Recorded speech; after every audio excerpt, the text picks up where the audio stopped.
No, no, you're fine. But I had that. And then I seen moments from my childhood, and then I kept seeing my wife's face. But this time, it was just, everything was just peaceful, and it was like, a part of me wanted to kind of like let go, Yeah. but I couldn't let go because I didn't want her to be sad. I didn't want her to be sad, so I said, I gotta come back for another round. I would have been sad. I would have Yeah, I know been you would have been devastated. sad. I didn't want you to be sad. And I'm gonna tell you this event is gonna make me a better husband. It's already made me a better husband because when you know, like living life and having somebody to love you and to be there for you in your most critical moments, you know, no matter how much you accumulate in this world, you know, all the stuff that you think matters in that moment, the car don't matter, the jewelry don't matter, the clothes don't matter. What does it matter? The only thing I thought about was her being sad and me not being able to go to the detention center and talk to the kids. Those are my two thoughts. I was like, man, I let the kids, but I ain't let them down. I just know I need to get there to give them this message, to tell them they got to stop shooting each other, and you gotta find better ways to deal with conflict. You know, we might not always agree, but I don't have to shoot you because we don't agree. Mm-hmm. You know, a gun doesn't have to be the cure all for the conflict. You know what I mean? Mm-hmm. You know, because they just guns and violence it just further complicates stuff. And then not only does it complicate, it traumatizes other people because you take somebody's life and then that family is traumatized because of the loss, and then it might even it's going to affect them because like when you're dealing with victims impact, you know, the spiritual impact of it, the financial impact of it, the emotional impact of it, you know, the mental impact. Mm-hmm. You know, if this person is the breadwinner for the home, now they are no longer Generational. you know, Mm-hmm. so now all of a sudden the one that was providing is no longer there. So this adds stress to it's so complex. It's a ripple effect. Yeah, right. You know, and you got to have these conversations. You know, because I'm gonna be honest. I'm not afraid to die anymore, and I'm gonna tell you, I'm afraid of not doing what I'm supposed to do while I'm here. Mm-hmm. I fear that more than I do dying. You know, because like I said, it was. I'm glad my eyes still here. I'm glad my mental faculties here, and when I get out of this, I'm going to go so hard, and I'm going to just record as much as I can, and I'm going to talk to as many people as I can to let them know, man, just smile, man. Just smile. Just smile. Yeah, that's great, yeah. You know, just smile, man. That's all you got to do is smile. You know, because when I was walking through the ICU, and I heard those, I don't hear those sounds over here, but ICU is, It's a lot. Yeah. you know, Yeah. Mm-hmm. man. And I had to make my walk, right? And honestly, I got out of there the same amount of time that I did the last time, right? I just didn't come down to this level. Mm-hmm. I went home, they kept me up there. I went in on the 17th and I was home on the 22nd. And when I made my route, my lap the first time, I didn't really pay as much attention to the other patients that were in there. Mm-hmm. But this time, the noise, the family members standing there, and just seeing, you know, I'm thinking, well, man, my breathing. But then I look right here, this person can't even walk. You know, Mm-hmm. my lungs are functioning. They function better than they were. But this person right here can't even walk, can't even sit up straight. Somebody has to feed them. A ventilator is keeping them alive. So, think you got it bad?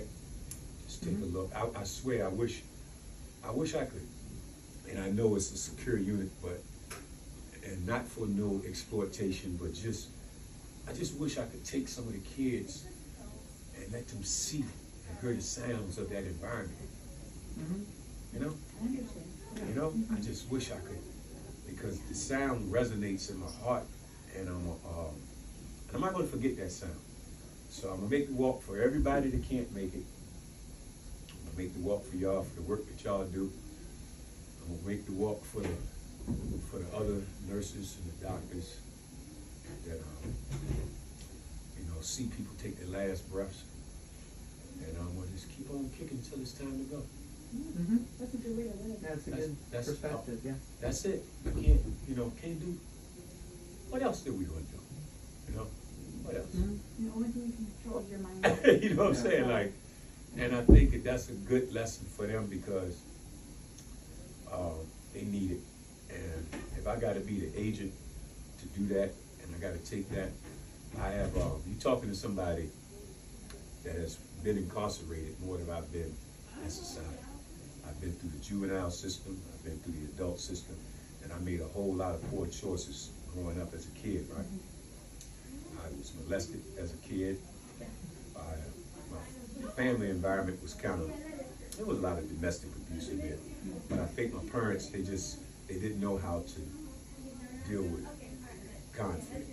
And violence became Mhm. and I had to forgive them for them not knowing it. And I'm not bashing them because I love both my mom, she passed, but I share this with you because see, I'm not trying to hide behind this, you know, Yeah. that you can't help people It shapes hide you, it. who you are. Right, you know what I mean? And if you're trying to help somebody, right? I don't care who they are, you can't help them being in denial.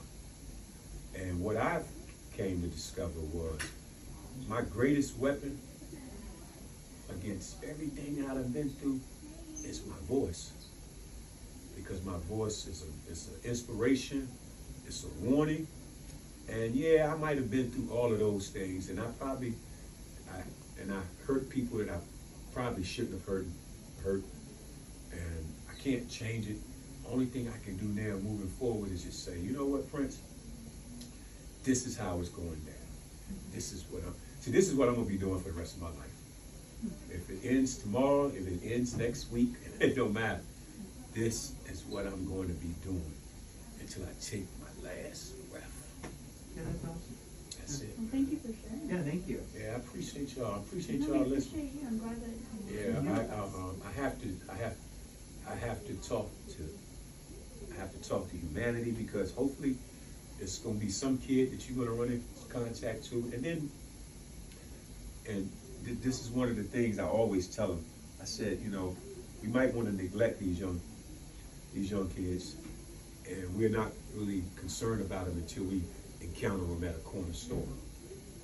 And they got so many issues that they're dealing with, and when they see you, it's not that they are bad, it's just that they don't know how to deal with their pain.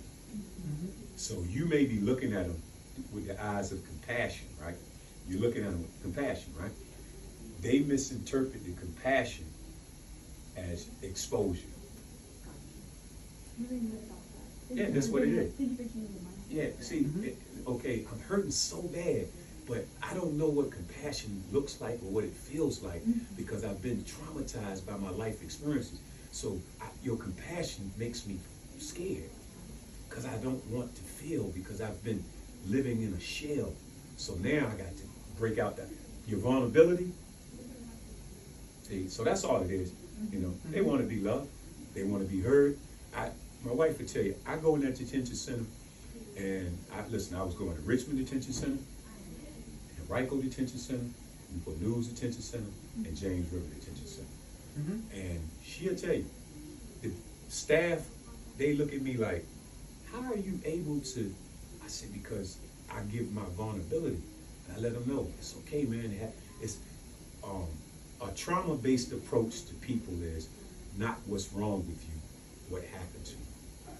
It's not what's wrong with you, what happened to you, Mhm. right? And if you don't take that approach to dealing with them, right? Or you say, well, is something wrong? No, man. You just don't know how to process this. Yeah. Mhm. And I guess that's just what it is I gotta do, so, yeah. I know I'm talking you out of death, but. No, No, you're it's great, fine. yeah. I'm glad we could talk. Yeah, It's a good mission. yeah, that's it, when I leave here, trust me, I got some life choices I gotta make, changes, nothing major, you know, just little tweaking little thing. Do that, but I am going to go so hard, and I'm gonna, my wife will tell you, when I meet, I don't see strangers, I see family. I don't care nothing about where you're from or what school you went to, you know. I ask the young people this one question, right? And I don't know if I shared this with you, but I'll share it now. You know, in the neighborhoods that I'm from, you know, there's a lot of talk when people be saying they shooters, right? And I ask the kids, I say, yo, what happens when the shooter gets shot, right? What do you do? Who are you looking for? And most of them get into the retaliation mindset that they want to go back and get the person that shot the person, right? I said, nah, man, that's not who you're looking for. You're looking for a doctor. If the shooter gets shot, you feel me? Yeah. Right? Uh-huh. If the shooter gets shot, yeah, you might have some retaliation in your mind. But not right then. No, you're looking for the doctor in Yeah. the hospital, so stop it. You know what I mean? Yeah. That's exactly who you're looking for, because you're gonna want that person to fight to try to save that individual's life. Mhm. So Yeah. it's just shifting the conversation. Yeah, shifting You the mindset, yeah. That's it, and it works. It just takes a little time. I'm telling you, I've had kids that have had double homicides, shootouts in the mall, young ladies, 16 years old, 1-year-old daughter. I can't even. And they make me feel good about what I'm doing. And I'm gonna I ain't gonna fail them. I'm gonna get on this mission, exercise, take care of my spirit, take care of my mind, take care of my body. Listen. Mhm. And, Yeah. and I swear I gotta figure out, there was, I used I had a job working for the Department of Criminal Justice Services. Yeah, that ended up in December. Funny story, right? And I worked as a community outreach coordinator. And I used to work with the RVA League for Safer Streets, which was like a preventative league where you bring the inner city kids together to you got another You get person? Dr. Phil. Hey, doctor, come on in. And they